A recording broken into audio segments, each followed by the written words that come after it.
Alright, real quick, time to show off the fourth playable character of Snakes and Bones Takeover.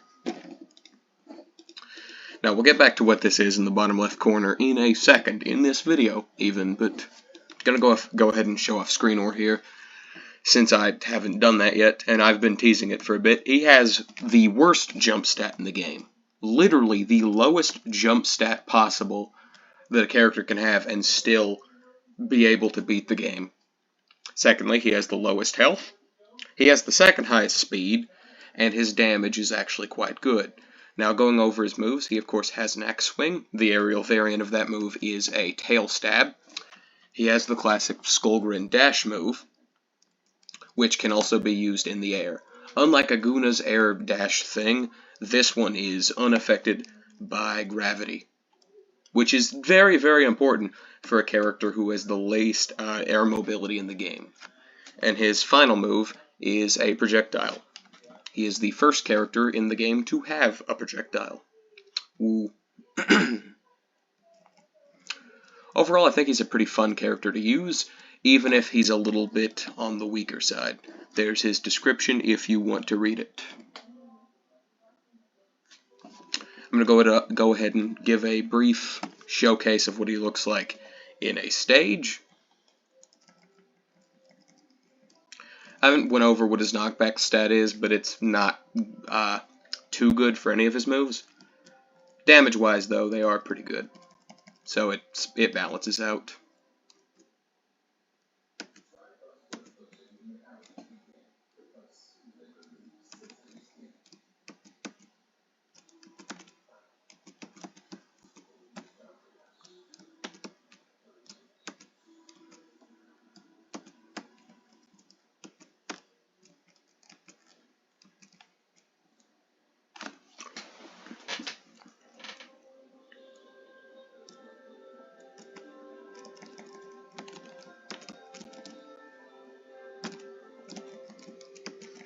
Roderick's kind of sort of a punching bag boss, all things considered, but I think he does his job well as a first boss, especially in a game that has 10 levels.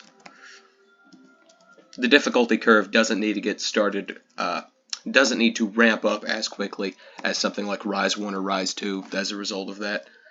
But anyway, I'm going to go ahead and show off the fifth playable character, which I have already made, Faux Stripe. I just finished him earlier today. Here is his description. Now I'm just going to go ahead and show off how large Usurper is, right?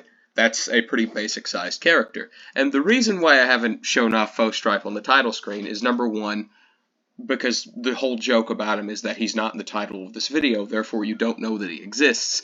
And number two, he is massive in terms of scale. He is kind of awkward hitbox-wise, but whatever. In terms of speed, second lowest in the game, slightly faster than Bizok, slightly slower than Usurper, same jump speed as Usurper. Damage-wise, he is the best character in the game, and health-wise, he is the second best. So let's go ahead and show off his moves. Now he's got this bite move. The aerial variant is a claw slash. Both of those moves do great damage, and they have great knockback. His primary skill is a grab. He is the only character in the game as of now to have a grab. It's not as good as Lasser's grab from Rise 2, but I do think it gets the job done. And his secondary skill is a spin move that works like that. If you use the spin move in the air, instead of going diagonally up, you will go diagonally down. And now I'm going to give a quick test run of him through Stage 2 instead of Stage 1.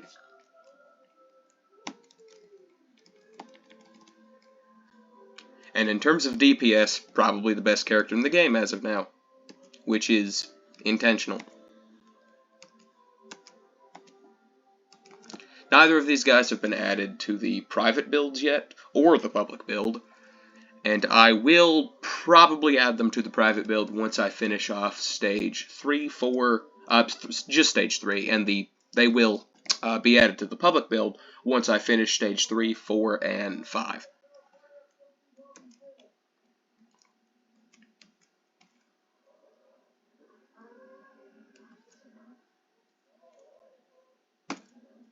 He can grab most enemies.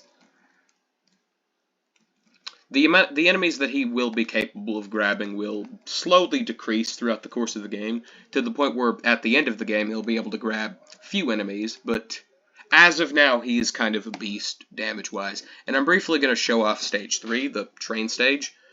I have not added the new enemy types to this level yet, and I have not finished the boss, but I do think that I want to show off what's here as of now. I've been mostly working on From the Waste during my hiatus. Not this, but decided to make some progress on this too, just cause.